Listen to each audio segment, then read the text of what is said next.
The Mermaid and the Boy, from the Brown Fairy Book by Andrew Lang. Long, long ago there lived a king who ruled over a country by the sea. When he had been married about a year, some of his subjects, inhabiting a distant group of islands, revolted against his laws, and it became needful for him to leave his wife and go in person to settle their disputes. The Queen feared that some ill will would come of it, and implored him to stay at home, but he told her that nobody could do his work for him. And the next morning the sails were spread, and the king started on his voyage. The vessel had not gone very far when she ran upon a rock, and stuck so fast in a cleft that the strength of the whole crew could not get her off again. To make matters worse, the wind was rising too, and it was quite plain that in a few hours the ship would be dashed to pieces and everybody would be drowned, when suddenly the form of a mermaid was seen dancing on the waves which threatened every moment to overwhelm them. "There is only one way to free yourselves," she said to the king, bobbing up and down in the water as she spoke, "and that is to give me your solemn word that you will deliver to me the first child that is born to you." The king hesitated at this proposal. He hoped that some day he might have children in his home, and the thought that he must yield up the heir to his crown was very bitter to him. Just then a huge wave broke with great force on the ship's side, and his men fell on their knees and entreated him to save them. So he promised, and this time a wave lifted the vessel clean off the rocks, and she was in the open sea once more.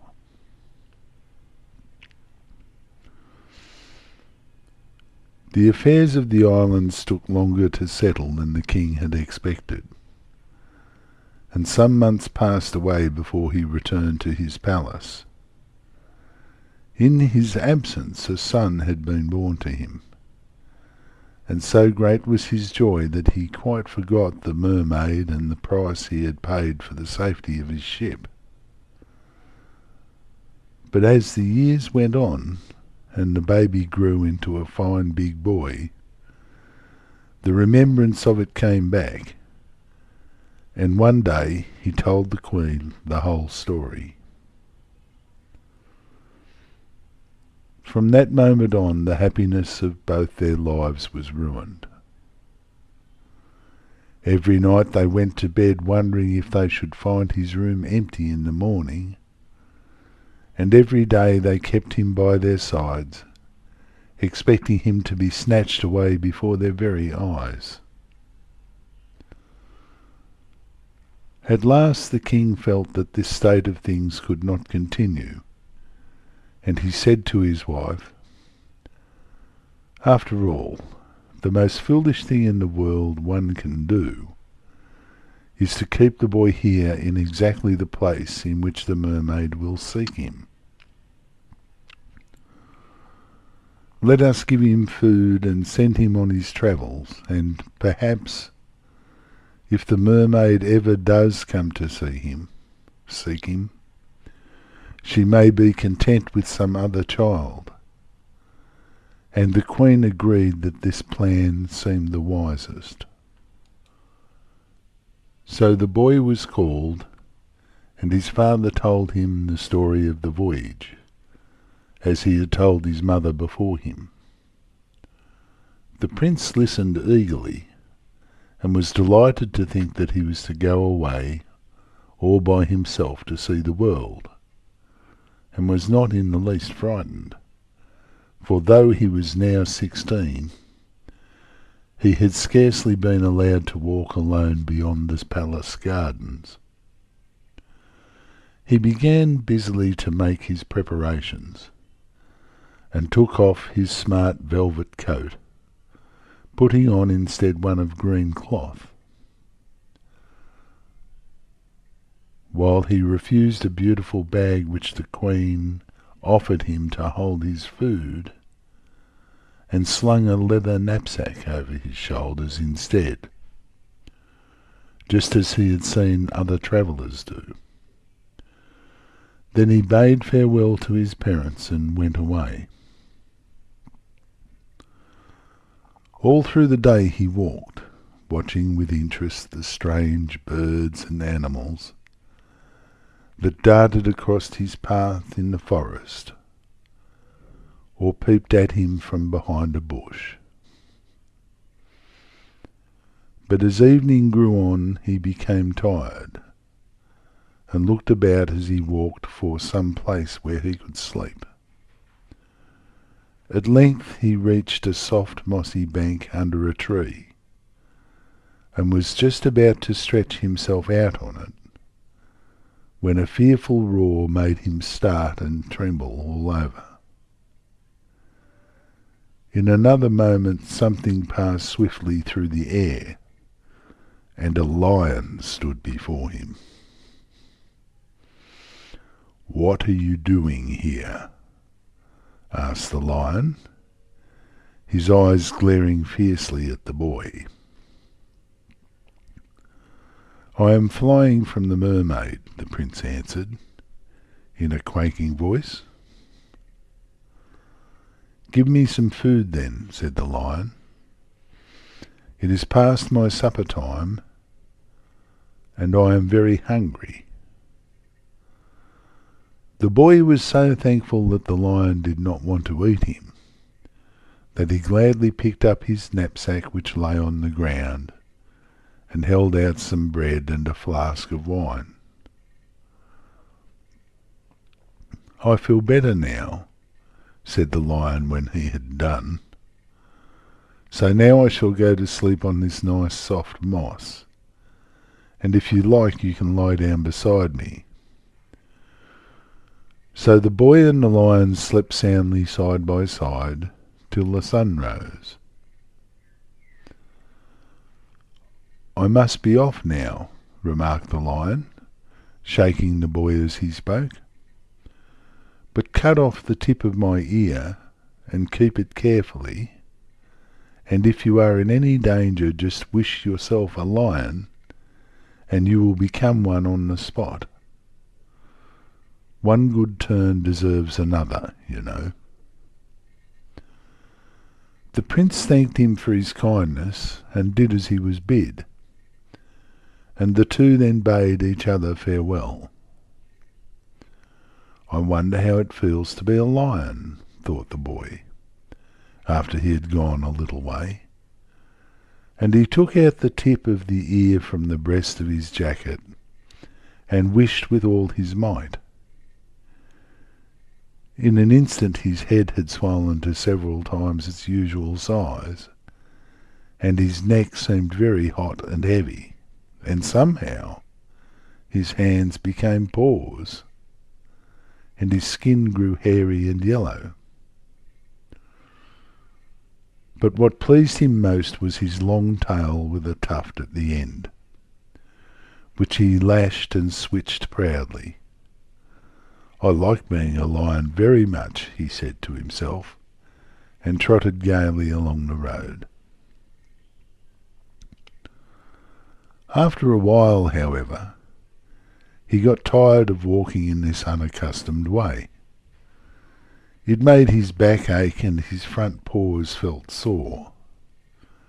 So he wished himself a boy again, and in the twinkling of an eye his tail disappeared and his head shrank, and the long thick mane became short and curly. Then he looked out for a sleeping place and found some dry ferns, which he gathered and heaped up. But before he had time to close his eyes, there was a great noise in the trees nearby, as if a big, heavy body was crashing through them. The boy rose and turned his head, and saw a huge black bear coming towards him. "What are you doing here?" cried the bear. "I'm running away from the mermaid," answered the boy. But the bear took no interest in the mermaid and only said, "I am hungry. Give me something to eat." The knapsack was laying on the ground among the fern, but the prince picked it up and, unfastening the strap, took out his second flask of wine and another loaf of bread. "We will have supper together," he remarked politely. But the bear, who had never been taught manners, made no reply, and ate as fast as he could. When he had quite finished, he got up and stretched himself. "You have got a comfortable-looking bed there," he observed. "I really think that, bad sleeper as I am, I might have a good night on it. I can manage to squeeze you in," he added. "You don't take up a great deal of room." The boy was rather indignant at the bear's cool way of talking, but as he was too tired to gather more fern, they lay down side by side and never stirred till sunrise next morning. "I must go now," said the bear, pulling the sleepy prince onto his feet. "But first you shall cut off the tip of my ear, and when you are in any danger, just wish yourself a bear and you will become one. One good turn deserves another, you know." And the boy did as he was bid, and he and the bear bade each other farewell. "I wonder how it feels to be a bear," thought he to himself when he had walked a little way, and he took out the tip from the breast of his coat and wished hard that he might become a bear. The next moment his body stretched out and thick black fur covered him all over. As before, his hands were changed into paws, but when he tried to switch his tail, he found to his disgust that it would not go any distance. "Why, it is hardly worth calling a tail," said he. For the rest of the day he remained a bear and continued his journey. But as evening came on, the bear skin, which had been so useful when plunging through brambles in the forest, felt rather heavy, and he wished himself a boy again. He was too much exhausted to take the trouble of cutting any fern or seeking for moss, but just threw himself down under a tree, when exactly above his heard a great buzzing as a bumblebee alighted on a honeysuckle branch. "What are you doing here?" asked the bee in a cross voice. "At your age you ought to be safe at home." "I am running away from the mermaid," replied the boy. But the bee, like the lion and the bear, was one of those people who never listened to the answers to their questions, and only said, "I am hungry, give me something to eat." The boy took his last loaf and flask out of his knapsack and laid them on the ground, and they had supper together. "Well, now I am going to sleep," observed the bee when the last crumb was gone. but as you are not very big, I can make room for you beside me." And he curled up his wings and tucked in his legs, and he had the prince both slept soundly till morning. The bee then got up and carefully brushed every scrap of dust off his velvet coat, and buzzed loudly in the boy's ear to waken him. "Take a single hair from one of my wings," said he, "and if you're in danger, just wish yourself a bee and you will become one. One good turn deserves another. So farewell, and thank you for your supper." And the bee departed after the boy had pulled out the hair and wrapped it carefully in a leaf. It must feel quite different to be a bee what it does to be a lion or a bear, thought the boy to himself, when he had walked for an hour or two. "I dare say I should get on a great deal faster." So he put out his hair and wished himself a bee. In a moment the strangest thing happened to him. All his limbs seemed to draw together, and his body to become very short and round. His head grew quite tiny, and instead of his white skin he was covered with the richest, softest velvet. Better than all, he had 2 lovely gauze wings which carried him the whole day without getting tired. Late in the afternoon the boy fancied he saw a vast heap of stones a long way off, and he flew straight towards it. But when he reached the gates he saw that it was really a great town. So he wished himself back in his own shape and entered the city. He found the palace doors wide open, and went boldly into a sort of hall which was full of people, and where men and maids were gossiping together. He joined their talk, and soon learned from them that the king had only one daughter, who had such a hatred to men that she would never suffer one to enter into her presence. Her father was in despair, and had had pictures painted of the handsomest princes of all the courts in the world, in the hope that she might fall in love with one of them. But it was no use. The princess would not even allow the pictures to be brought into her room. "It is late," remarked one of the women at last. "I must go to my mistress." And turning to one of the lackeys, she bade him to find a bed for the youth. "It is not necessary," answered the prince. "This bench is good enough for me. I am used to nothing better." And when the hall was empty he lay down for a few minutes. But as soon as everything was quiet in the palace, he took out the hair and wished himself a bee, and in this shape he flew upstairs, past the guards, and through the keyhole into the princess's chamber. Then he turned himself into a man again. At this dreadful sight the princess, who was broad awake, began to scream loudly. A man," cried she. But when the guards rushed in there was only a bumblebee buzzing around the room. They looked under the bed and behind the curtains and into the cupboards, then came to the conclusion that the princess had had a bad dream, and bowed themselves out. The door had scarcely closed on them than the bee disappeared, and a handsome youth stood in his place.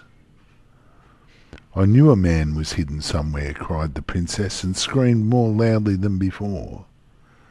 Her shrieks brought back the guards, but though they looked in all kinds of impossible places, no man was to be seen. And so they told the princess. "He was here a moment ago.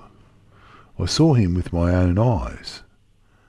And the guards dared not contradict her, though they shook their heads and whispered to each other that the princess had gone mad on this subject, and saw a man in every table and chair. And they made up their minds that, let her scream as loudly as she might, they would take no notice. Now the princess saw clearly what they were thinking, and that in future her guards would give her no help, and would perhaps beside tell some stories about her to the king, who would shut her up in a lonely tower and prevent her walking in the gardens amongst her birds and flowers.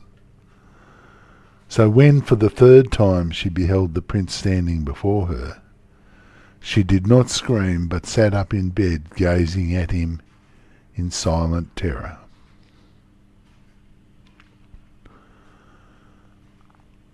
"Do not be afraid," he said, "I shall not hurt you." And he began to praise her gardens, of which he had heard the servants speak, and the birds and flowers which she loved, till the princess's anger softened, and she answered him with gentle words. Indeed, they soon became so friendly that she vowed she would marry no one else, and confided to him that in 3 days her father would be off to the wars, leaving her sword in her room. If any man could find it and bring it to him, he would receive her hand as a reward. At this point a cock crew, and the youth jumped up hastily, saying, "Of course I shall ride with the king to the war. And if I do not return, take your violin every evening to the seashore and play on it, so that the very sea kobolds who live at the bottom of the ocean may hear it and come to you." Just as the princess had foretold, in 3 days the king set out for the war with a large following, and among them was the young prince, who had presented himself at court as a young noble in search of adventures. They had left the city many miles behind them, when the king suddenly discovered that he had forgotten his sword, and though all his attendants instantly offered theirs, he declared that he could fight with none but his own. "The first man who brings it to me from my daughter's room," cried he, "shall not only have her to wife, but after my death shall reign in my stead."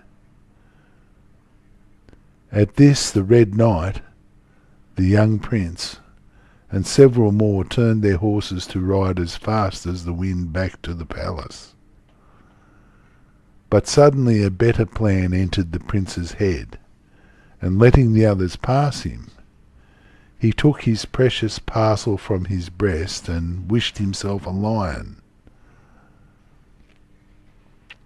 Then on he bounded, uttering such dreadful roars that the horses were frightened and grew unmanageable, and he easily outstripped them,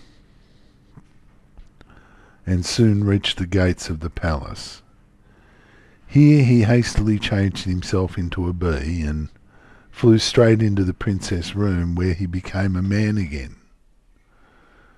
She showed him where the sword hung concealed behind a curtain, and he took it down, saying as he did so, "Be sure not to forget what you have promised to do." The princess made no reply, but smiled sweetly, and slipping a golden ring from her finger, she broke it in two and held half it out silently to the prince, while the other half she put in her own pocket. He kissed it and ran down the stairs, bearing the sword with him. Some way off he met the Red Knight and the rest, and the Red Knight at first tried to take the sword from him by force. But as the youth proved too strong for him, he gave it up, and resolved to wait for a better opportunity. This soon came, for the day was hot and the prince was thirsty. Perceiving a little stream that ran into the sea, he turned aside and, unbuckling the sword, flung himself on the ground for a long drink. Unluckily, the mermaid happened at that moment to be floating on the water not very far off, and knew he was the boy who had been given before he was born. So she floated gently into where he was lying. She seized him by the arm, and the waves closed over both of them. Hardly had they disappeared when the Red Knight stole cautiously up, and could hardly believe his eyes when he saw the king's sword on the bank. He wondered what had become of the youth, who an hour before had guarded his treasure so fiercely. But after all, that was no affair of his. So fastening the sword to his belt, he carried it to the king. The war was soon over, and the king returned to his people, who welcomed him with shouts of joy. But when the princess from her window saw that her betrothed was not among the attendants riding behind her father, her heart sank, for she knew some evil must have befallen him, and she feared the Red Knight. She had long ago learned how clever and how wicked he was, and something whispered to her that it was he who would gain the credit of having carried back the sword, and would claim her as his bride, though he had never even entered her chamber. And she could do nothing, for although the king loved her, he never let her stand in the way of his plans. The poor princess was only too right, and everything came to pass exactly as she had foreseen it. The king told her that the Red Knight had won her fairly, and that the wedding would take place next day, and there would be a great feast after it. In those days feasts were much longer and more splendid than they are now, and it was growing dark when the princess, tired out with all that she had gone through, stole up to her own room for a little quiet. But the moon was shining so brightly over the sea that it seemed to draw her towards it, and taking her violin under her arm, she crept down to the shore. "Listen, listen," said the mermaid to the prince, who was lying stretched on a bed of seaweeds at the bottom of the sea. "Listen, that is your old love playing, for mermaids know everything that happens upon earth." "I hear nothing," answered the youth, who did not look happy. "Take me up higher where the sounds can reach me." So the mermaid took him on her shoulders and bore him up midway to the surface. "Can you hear now?" she asked. "No," answered the prince, "I hear nothing but the water rushing. I must go higher still." Then the mermaid carried him to the very top. "You must surely be able to hear now," said she. "Nothing but the water," repeated the youth. So she took him right to the land. "At any rate you can hear now," she said again. "The water is still rushing in my ears," answered he, "but wait a little, that will soon pass off." And as he spoke he put his hand into his breast, and seizing the hair wished himself a bee, and flew straight into the pocket of the princess. The mermaid looked in vain for him and coated all night upon the sea, but he never came back, and never more did he gladden her eyes.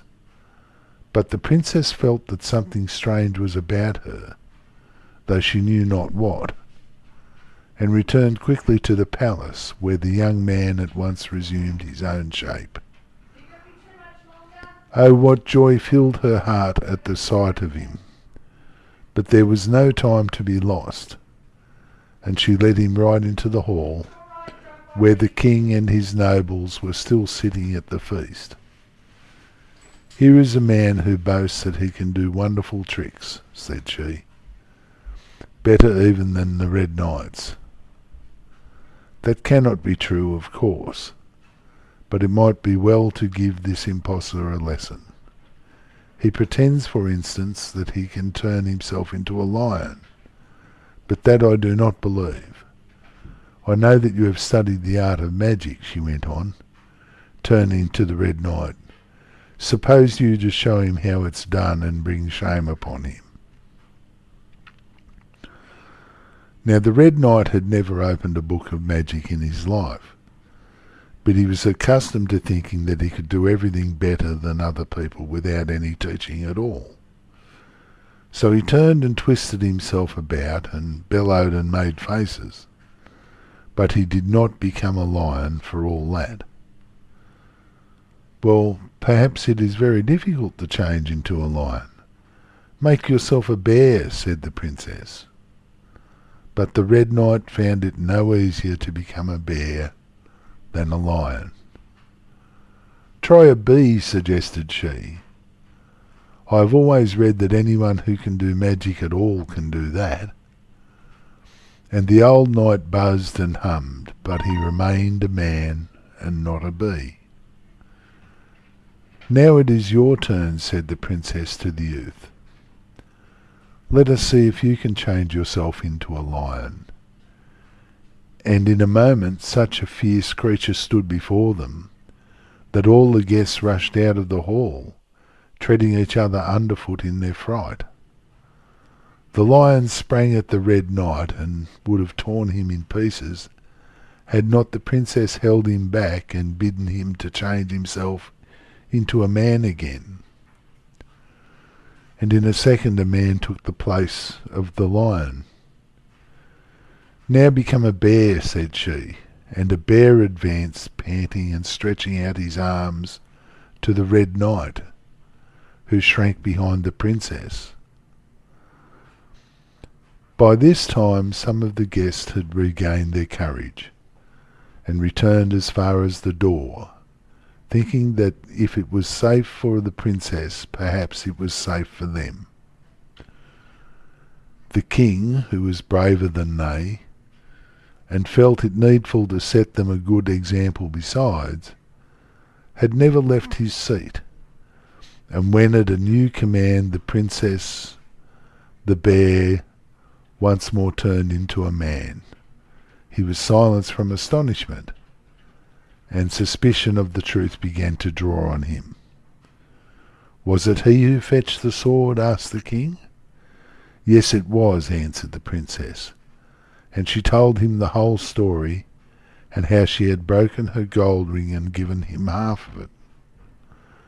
And the prince took out his half of the ring, and the princess took out hers, and they fitted exactly.